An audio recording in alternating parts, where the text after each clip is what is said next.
I used to think love belonged to the living, that once it ended, it disappeared like smoke carried away by wind and time. But I've learned that love doesn't die. It lingers in places, in echoes, in the quiet corners of your life you never expect to find it again. It had been 5 years since I left the city for the countryside. 5 years since. I'd promised myself peace after losing the kind of love that leaves you hollow. My world had shrunk to gentle things. Morning light over the hills, the creak of my wooden porch, the small rituals of solitude that stitched my days together.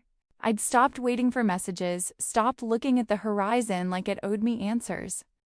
Love was a story I'd closed, carefully folded, and tucked inside a drawer I never meant to open again.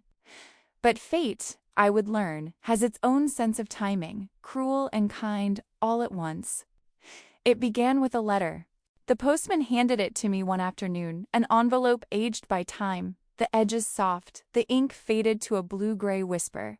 There was no return address, just my name, written in a handwriting I didn't recognize, yet somehow felt like a memory. I hesitated before opening it. The paper smelled faintly of rain and something older, as if it had been waiting in another life before finding its way here. When I finally unfolded it, the first words made my breath stop. If you're reading this, it means I've found you. There was no name, no signature, just a voice, intimate, knowing.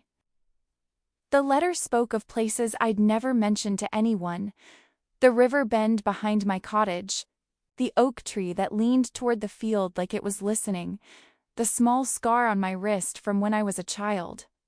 I dreamed of you before I knew your name.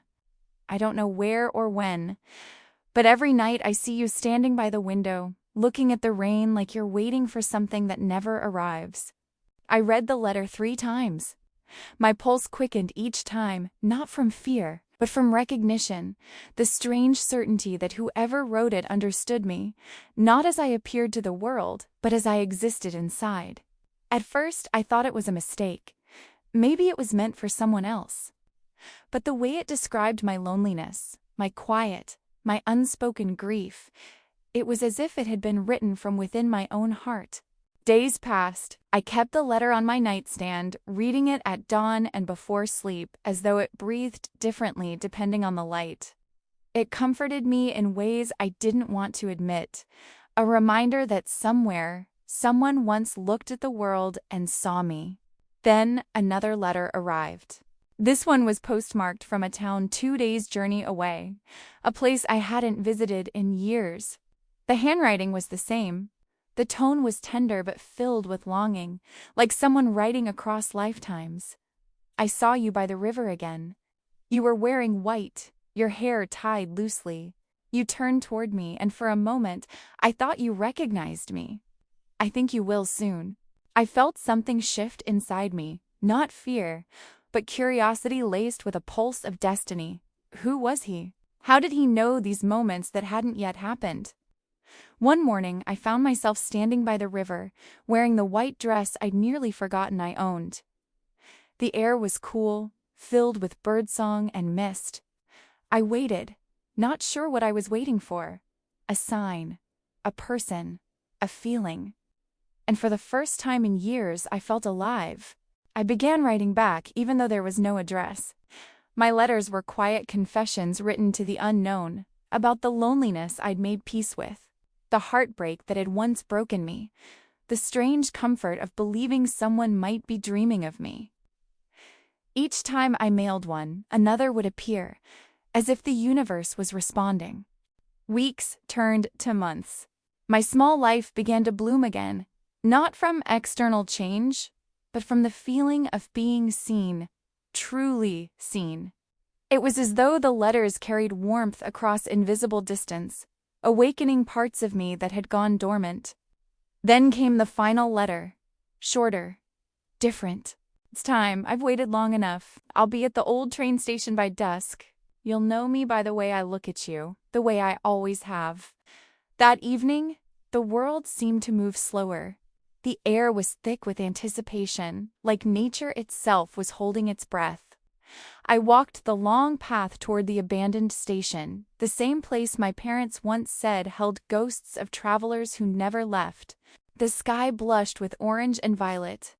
Dust floated through the light like memory, and then I saw him. He was standing near the broken clock, tall, calm, his presence both foreign and familiar. His face, I swear, was one I had seen before, not in dreams, but in flashes of déjà vu I'd never been able to explain. When our eyes met, time didn't stop. It aligned. Everything that had ever hurt, everything I'd lost, folded quietly into that gaze.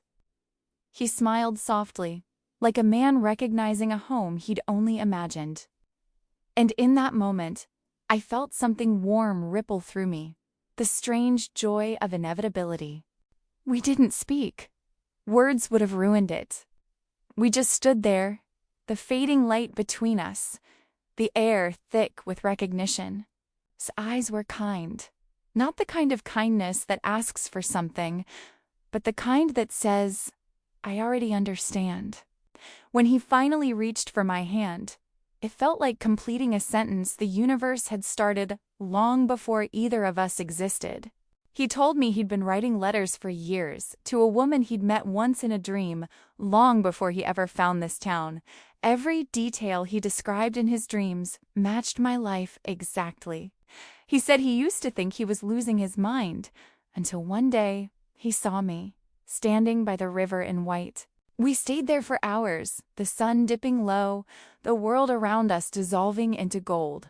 There was no urgency, no fear of loss, just peace. The kind that comes when something finally makes sense. That night, I found his first letter again. I read it aloud while he sat beside me, the firelight flickering between us. If you're reading this, it means I've found you. He smiled and said quietly, You did. Love returned not with fireworks, but with stillness. Not with passion, but with clarity. A reminder that some souls travel through lifetimes searching for each other. And when they meet, recognition replaces need. We built a small life after that, not grand, not extraordinary, but deeply ours. The letters stopped coming because they no longer needed to. Every word had already become real. Sometimes, I still find myself by the river, wondering if destiny is a force outside us, or simply the echo of what our hearts already know. All I know is this: love doesn't always arrive when you want it to. Sometimes, it waits for the version of you strong enough to believe in magic again. And when it does, you don't question it. You just open the letter,